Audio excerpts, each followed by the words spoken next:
Hello बच्चों, चलिए प्रश्न को समझते हैं। रुद्धोष्म प्रक्रिया में किसी निश्चित द्रव्यमान की आदर्श गैस के आयतन तथा ताप से संबंधित समीकरण लिखिए। मुख्य अवधारणा में हम देख सकते हैं कि रुद्धोष्म प्रक्रम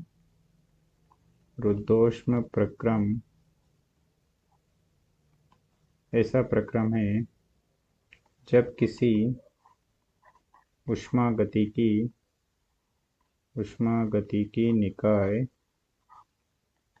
निकाय में इस प्रकार परिवर्तन किया जाता है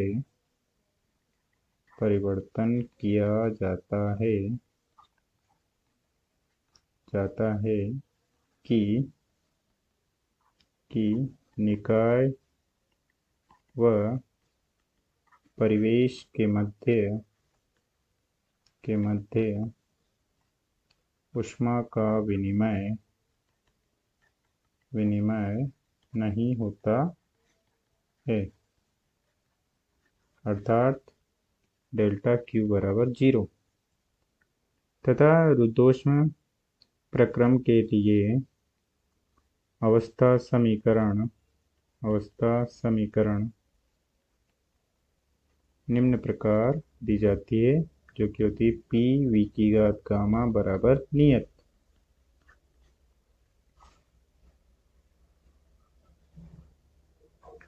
तथा जहाँ P दाब है,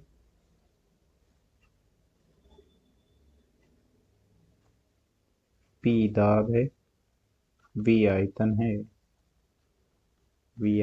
है तथा गामा Cp बटा Cv है, जहाँ Cp नियत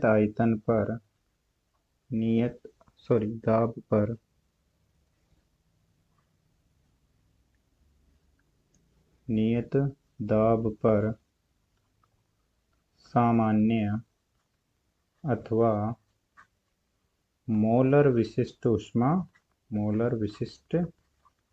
ऊष्मा है तथा Cv नियत आयतन पर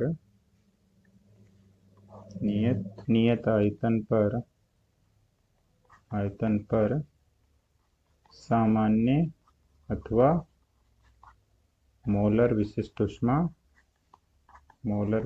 ऊष्मा गामा एक अनुपात है, जो कि Cp और Cv का नियत दाब पर सामान्य अथवा मोलर विशिष्ट ऊष्मा का अनुपात है। यहाँ हम ध्यान रखेंगे कि यदि हम सामान्य विशिष्ट ऊष्मा लेते हैं तो नियत दाब व आयतन पर सामान्य विशिष्ट ऊष्मा लेंगे। यदि नियत दाब पर मोलर विशिष्ट ऊष्मा लेते हैं तो नियत आयतन पर भी मोलर विशिष्ट ऊष्मा ही लेंगे, क्योंकि सामान्य विशिष्ट ऊष्मा को हम प्रदर्शित कर सकते हैं कि S बराबर एकांक द्रव्यमान के ताप में वृद्धि को प्रदर्शित करता है तथा मोलर विशिष्ट ऊष्मा एकांक मोलर द्रव्यमान के ताप में एकांक वृद्धि को प्रदर्शित करता है। तो मात्रा से मात्रक समान मात्राएं अनुपात में कट जाएगी, तो हम सामान्य लेंगे तो दोनों दाब व आयतन दोनों के लिए सामान्य लेंगे। यदि मोलर लेंगे तो दोनों में मोलर विशिष्ट ऊष्मा लेंगे तथा आदर्श गैस के समीकरण को हम लिख सकते हैं।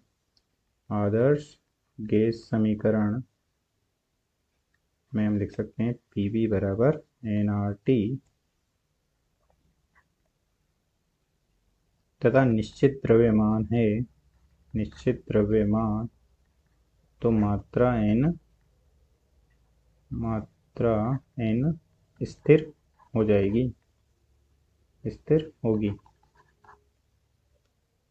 यहाँ से हम लिख सकते हैं कि P बराबर nRT बटे V। यहाँ से हम दाब को P v की घात गामा बराबर नियत में रख सकते हैं, जिससे हमें प्रश्न में पूछे गए अभिष्ट समीकरण प्राप्त हो जाएगी। हम लिख सकते हैं कि पी वी की घात गामा बराबर नियत, तथा यहाँ से हम P बराबर लिख सकते हैं एन आर टी बटे वी। यहाँ पे लिख देंगे एन आर टी बटे वी गुणा वी की घात गामा बराबर नियत, जो कि हो जाएगा टी गुणा वी की घात गामा -1 बराबर नियत, क्योंकि एन भी क्या है, स्थिर है। ये हो जाएगा एक नियतांक, जिसे हम लिख सकते हैं T1 V1 की घात गामा -1 बराबर हो जाएगा T2 V2 की घात गामा -1। अतः दिए गए प्रश्न को हमने हल कर दिया है। आशा करते हैं आपको समझ में आया होगा। धन्यवाद।